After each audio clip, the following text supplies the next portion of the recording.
Balik lagi ya teman-teman, kita mau bahas mengenai kembali olahraga yang paling sering kita bahas ya. Apalagi kalau bukan bulu tangkis ya. Untuk bulu tangkis Indonesia sedang ada update nih, dimana kemarin kan kita bilang untuk bulan Juni ini lagi tidak banyak yang namanya kompetisi-kompetisi ya. Indonesia sendiri di kompetisi bulan Juni sisa ini ya, yaitu Amerika terbuka dan juga Kanada terbuka, cuma ada dua wakil saja ya. Itu pun mengikuti penyisian, tidak langsung di babak utama. Nah, kita lebih berfokus kemarin ke bulan Juli ya, di mana bulan Juli itu ada Japan Open dan juga ada China Open ya. Jadi ada dua ya, ada Super 750, ada juga Super 1000. Nah, ini update untuk di PBSI. Nah, sebelum kita memasuki update-nya, boleh dong diklik dulu like dan subscribe-nya ya teman-teman, karena sangat membantu untuk channel kesayangan kita, channel Ngobrol Olahraga. Boleh ya, sudah diklik? Yang belum ngeklik, diklik dulu dong. Yuk, berikan subscribe dan like-nya. Ya, jadi kita bahas soal PBSI ya, dimana PBSI memang sudah sering saya bilang ya, PBSI ini nggak sedang diam-diam saja. Memang kalau kita bilang apakah terlambat mengambil aksinya, cukup terlambat tapi sudah mengambil aksi. Jadi saya tidak mau terlalu keras terhadap PBSI selama ini kalau mengkritik seperti kemarin ya. Itu lebih kepada memberi saran ya, bukan mengkritik dalam artian kita menyerang PBSI atau membilangkan PBSI tidak bekerja dan lain sebagainya, enggak ya. Karena saya tahu persis PBSI memang banyak program-programnya ya, yang untuk meningkatkan daya saing pemain-pemain pelatnas dan juga untuk memberikan dobrakan baru. Nah, jadi untuk PBSI sendiri, Eng Hian ya sebagai pengurus utama lah sekarang ini ya, Eng Hian sangat vokal ya, itu menyatakan bahwa ada dua hal ya, yang pertama kepada pemain dan yang kedua kepada pelatih ya. Jadi untuk Eng Hian sendiri sudah menyampaikan ya, bahwa kepada pemain sudah dibilang ya, dilihat ini selama 6 bulan ini ya, harus ada prestasi juara. Karena Eng Hian sendiri menyampaikan seperti yang kita bahas kemarin ya, memang mental atlet Indonesia itu salah ya, salah arah. Kemarin kita sudah sempat bahas, emang ada kesalahan di mental Indonesia, di mana mental Indonesia itu sering cepat puas bahasanya ya.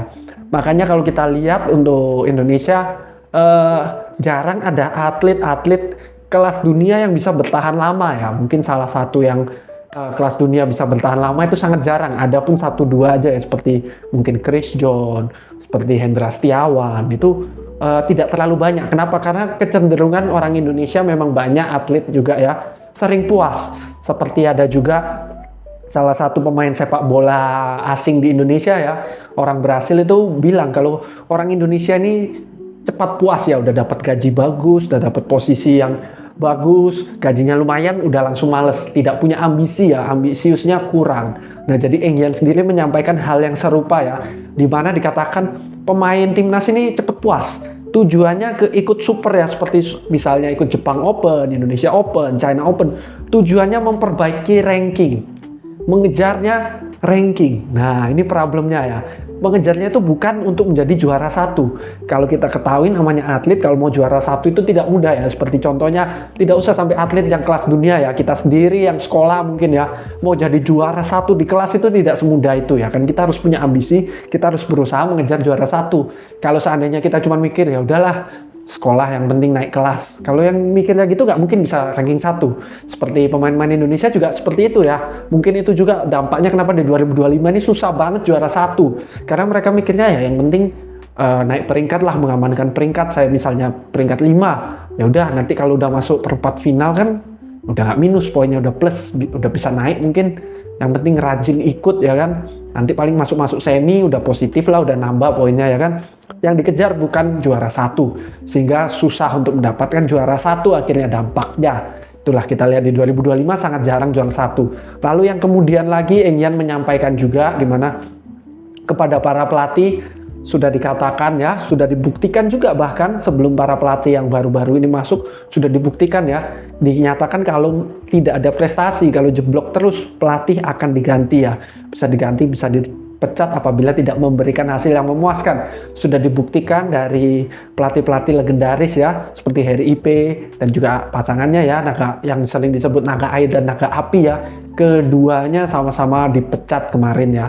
Karena memang Indonesia mengalami penurunan. Kalau kita bilang pelatih legend ya, kalau memang diambil alih oleh luar negeri dan sukses di luar negeri, ya memang mungkin tidak jodohnya Indonesia ya, karena memang sudah memegang Indonesia bertahun-tahun dan penurunan nyata terjadi saat dipegang oleh para pelatih itu, tanpa mengecilkan nama mereka sama sekali, tidak mengurangi respek ya, karena mereka adalah pelatih-pelatih yang sukses juga, tetapi emang itu keputusan yang tepat untuk PBSI ya, untuk merubah pelatih, merubah sistem pelatnas ya. Karena ada juga yang dibilang ya, saya tidak perlu menyebutkan siapa namanya, salah satu atlet Indonesia dibilang sudah 8 tahun di pelatnas tapi kok masih kayak pemain junior. Mentalnya masih pemain junior. Mentalnya masih seperti, oh aku bukan pemain utama, oh nggak perlu ngejar juara, ngejar peringkat lah. Peringkat pun dia ngejarnya bukan masuk top 10 ya, kan udah 8 tahun loh di pelatnas negara Indonesia ya. Ini raksasa badminton ya, Indonesia jangan dipikir kaleng-kaleng di bulu tangkis ya. Ini raksasa badminton, salah satu negara terbaik. Dia itu masuk pelatnas berarti salah satu terbaik juga di Indonesia ya. Mungkin kalau di nomornya mungkin top 3, top 2 ya kan. Top 2, top 3, tapi dia mentalnya itu mental pemain junior, udah sampai 8 tahun di pelatnas akhirnya dikeluarkan ya kan. Banyak yang seperti itu, ada juga yang tidak meningkat lagi prestasinya, akhirnya harus berpisah dengan pelatnas. Nah seperti itu keputusan yang tepat menurut saya. Terlepas nanti mungkin dia menjadi pemain profesional makin jago, atau dia jadi pemain profesional ternyata bangkit, ya bisa jadi malah dipecat, dikeluarkan dari pelatnas. Ini adalah kunci yang tepat untuk menyadarkan dia gitu, untuk bangun gitu. Oh iya, selama ini saya terlalu santai ya, ternyata selama ini terlalu cepat puas, cuma masuk pelatnas saja masa puas, kan harus ngejarnya juara 1. Mungkin itu bisa jadi wake up call juga ya, membangunkan juga para atlet. Kalaupun mereka sukses bagus ya. Dan keputusan PBSI untuk mengeluarkan main-main yang tidak prestasi, pelatih yang juga yang ada saat penurunan dan tidak berhasil membangkitkan, itu keputusan yang tepat menurut saya.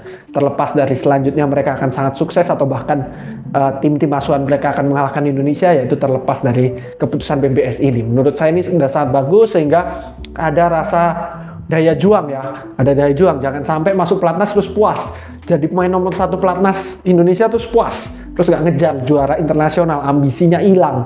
Udah dapat gaji bagus misalnya, atau mungkin ikut kompetisi kan nggak perlu juara 1 juga udah dapat uang ya, itu juga tiba-tiba udah puas ya. Itu jangan sampai seperti itu ya. Semoga pemain-pemain Indonesia bisa memiliki ambisi lebih ya.